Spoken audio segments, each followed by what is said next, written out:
ជំរាបសួរអ្នកទាំងអស់គ្នាជួបគ្នាម្ដងទៀតខ្ញុំរស់ថៃលើថ្ងៃនេះខ្ញុំមានរបស់ថ្មីមួយចង់ចែករំលែកដល់អ្នកទាំងអស់គ្នាឲ្យអ្នកទាំងអស់គ្នាដឹងពីវិធីធ្វើវានេះគឺជាកាបូបដាក់ប៊ិចឃើញទេនេះជាកាបូបដាក់ប៊ិចតែអ្នកទាំងអស់គ្នាក៏អាចប្រើវាទៅជាបតោងសម៉ូតូឬមួយក៏បតោងសឡានក៏បានដែរធ្វើទៅតែវាមើលទៅរៀងមានទំហំធំបន្តិចប៉ុន្តែអ្នកទាំងអស់គ្នាវាស្រាលទេអញ្ចឹងចង់ដឹងពីវិធីធ្វើវាបើចង់ដឹងពីវិធីធ្វើកាបូបនឹងឡើងទស្សនាវីដេអូខ្ញុំទាំងអស់គ្នាដំបូងអ្នកទាំងអស់គ្នាត្រូវមានរូតក្រណាត់ទ្រាប់ខាងក្នុងអំបោះកន្ត្រៃនិងឈៀក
ហ្នឹងហើយនេះឥឡូវខ្ញុំដានហើយអ្នកទាំងអស់គ្នាយកវាទៅផុងជុំវិញស្អាតដូចខ្ញុំអញ្ចឹងមកហ្នឹងហើយតោះឥឡូវយើងចាប់ផ្ដើមដូរជើងទាម៉ាស៊ីនពីជើងទាធម្មតាមកជាជើងទារូបប្រកបសុំទោសទៅនេះខ្ញុំថតអត់សូវបានឃើញប៉ុន្តែអ្នកទាំងអស់គ្នាប្រហែលជាស្គាល់ហើយជើងទារូបប្រកបហ្នឹងហើយអញ្ចឹងតោះមើលវិធីរបស់ខ្ញុំដេរទាំងអស់គ្នា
នេះមកដល់ចំណុចនេះគឺសំខាន់ណាស់ណាអ្នកទាំងអស់គ្នាត្រូវធ្វើម៉េចបត់កន្លែងទៅហ្នឹងអ្នកទាំងអស់គ្នាបត់ធ្វើម៉េចចំកដាលកន្លែងកដាលរូតហ្នឹងធ្វើម៉េចចែកជាពីរហ្នឹងគឺឲ្យចំកដាលឲ្យស្មើគ្នាហ្មងហ្នឹងហើយដល់ពេលយើងបត់ចំកដាលហើយអ្នកទាំងអស់គ្នាយកអីខ្ទាស់មកហ្នឹងហើយខ្ញុំមានមជុលប្រាំងគេខ្ញុំមជុលប្រាំងខ្ទាស់បើអ្នកទាំងអស់គ្នាមានមជុលធម្មតាអ្នកទាំងអស់គ្នាអាចខ្ទាស់មជុលធម្មតាបានអញ្ចឹងហ្នឹងហើយខ្ទាស់ឲ្យស្អាតដូចខ្ញុំអញ្ចឹងមកហ្នឹងហើយសងខាងណាមួយទៀតអ្នកទាំងអស់គ្នាអាចយកម៉ែត្រវាស់បានអ្នកទាំងអស់គ្នាយកម៉ែត្រមកវាស់មកនេះយកម៉ែត្រមកវាស់ដូចខ្ញុំមកឃើញទេយើងវាស់ឲ្យបាន9លេខអញ្ចឹងយើងចាប់ចំណុចដែលយើងវាស់បានហ្នឹងណាវាស់បានត្រឹម9លេខយើងបើយើងខ្ជិលចែកយើងបត់ពី2មកហ្នឹងហើយនេះអ្នកទាំងអស់គ្នាវាស់ពីចុងផ្នែកមួយចំហៀងនេះកាបូបយើងមកវាស់ទៅចំកណ្ដាលទៅត្រូវហ្នឹងហើយមួយចំហៀងទៀតយើងធ្វើដូចគ្នាយើងបត់ឲ្យចំកណ្ដាលដូចគ្នាអញ្ចឹងមកបន្តមកទៀតយើងយកម៉ែត្រយើងយកមកវាស់ផ្ទៀងទៅដូចខ្ញុំធ្វើមិញអញ្ចឹងនេះខ្ញុំខ្ទាស់ហើយដល់ពេលខ្ញុំខ្ទាស់ហើយអ្នកទាំងអស់គ្នាចាប់ដើមយកខ្សែម៉ែត្រមកវាស់ដូចគ្នាដូចអាមុនហ្នឹងហ្នឹងហើយអ្នកទាំងអស់គ្នាឆ្ងល់ថាខ្សែទូចនេះជាអីគេអាទូចដែលខ្ញុំកាត់ហ្នឹងណាអាដែលខ្ញុំបង្ហាញអ្នកទាំងអស់គ្នាហ្នឹងទំហំរាងទូចបន្តិចអាហ្នឹងគឺជាខ្សែរបស់កាបូបហ្នឹងហើយនេះយើងដេរអញ្ចឹងមកយើងដេរជាន់បន្តិចអញ្ចឹងដូចខ្ញុំហើយយើងប្រឡាត់ទៅ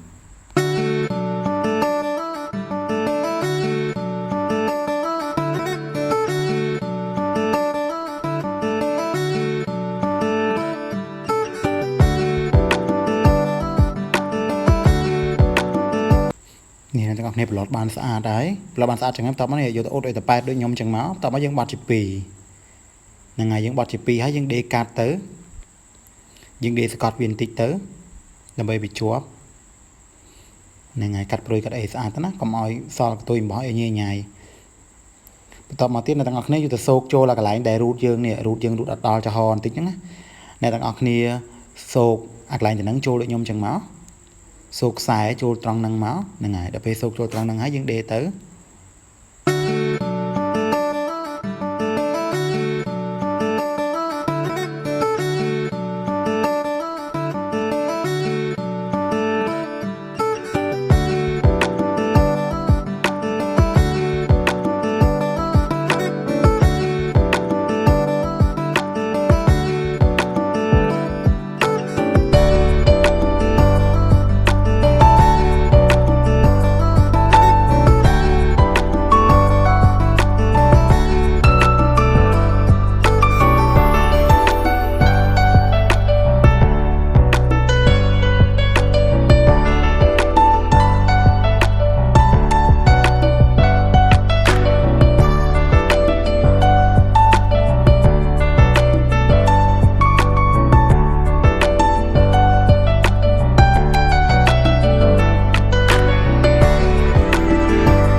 នេះបន្ទាប់ពីយើងដេរផ្ចិតវាលើក្រោម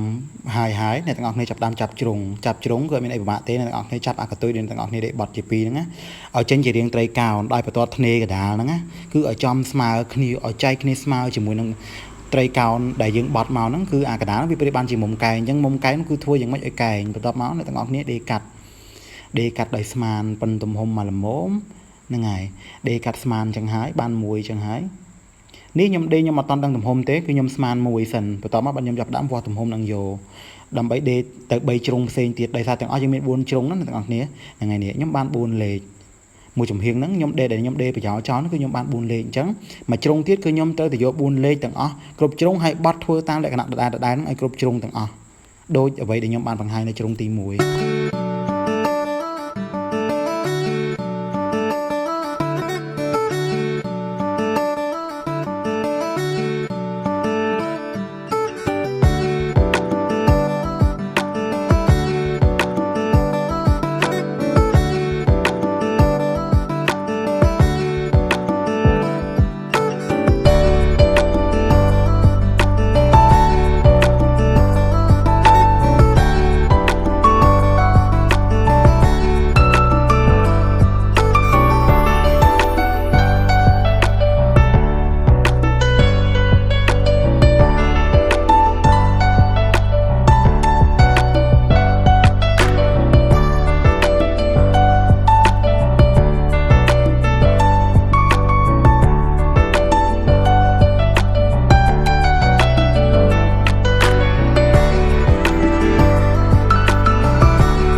ឥឡូវយើងចាប់ជ្រុងបានស្អាតទាំងអស់ហើយទាំង4ជ្រុងហ្នឹងឥឡូវយើងចាប់ដើមប្រឡត់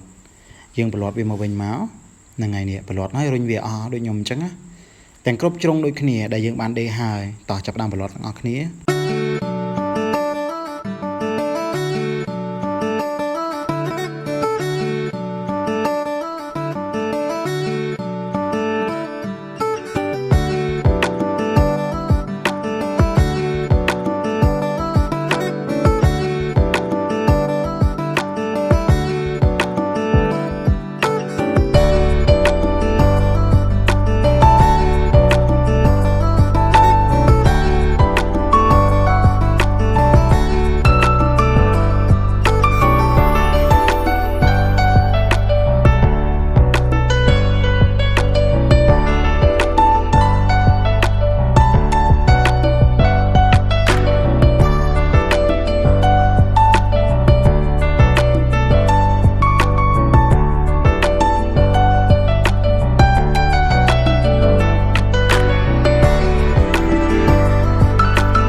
ហ្នឹងហើយបន្តមកទៀតអ្នកទាំងអស់គ្នាដល់វគ្គតុបតែង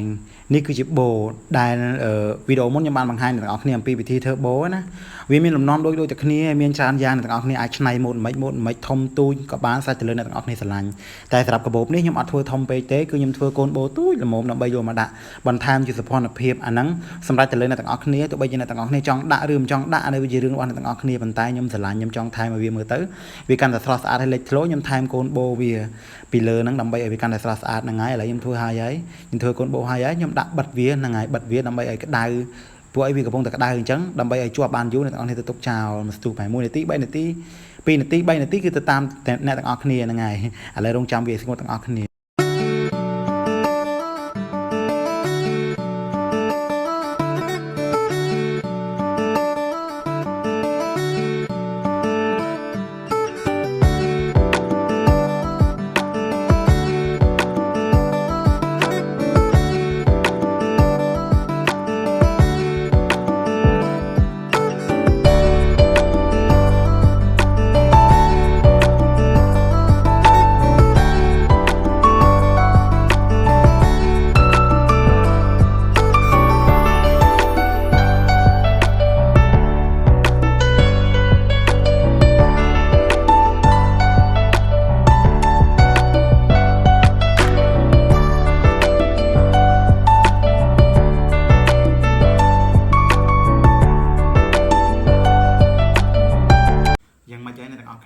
បន្ទាប់ពីអ្នកទាំងអស់គ្នាបានទស្សនាវីដេអូនៃការធ្វើកាបូបរបស់ខ្ញុំរួចហើយសង្ឃឹមថាអ្នកទាំងអស់គ្នាយល់និងចាប់បានហើយអ្នកទាំងអស់គ្នានឹងអាចធ្វើវានៅតាមផ្ទះរៀងខ្លួនដោយខ្លួនឯងជាចុងបញ្ចប់អត់មានអីនិយាយច្រើនទេមានតែសូមអរគុណផ្លេចមួយទៀតកុំភ្លេចជួយចុច like វីដេអូនេះជួយចុច subscribe ជួយចុចរូបកណ្ដឹងដើម្បីទទួលបាននៅវីដេអូក្រោយៗដែលជាវីដេអូដែលតាក់ទងជាមួយចំណេះដឹងកាត់ដេរទាំងអស់គ្នាសូមអរគុណសូមជម្រាបលាបាយបាយ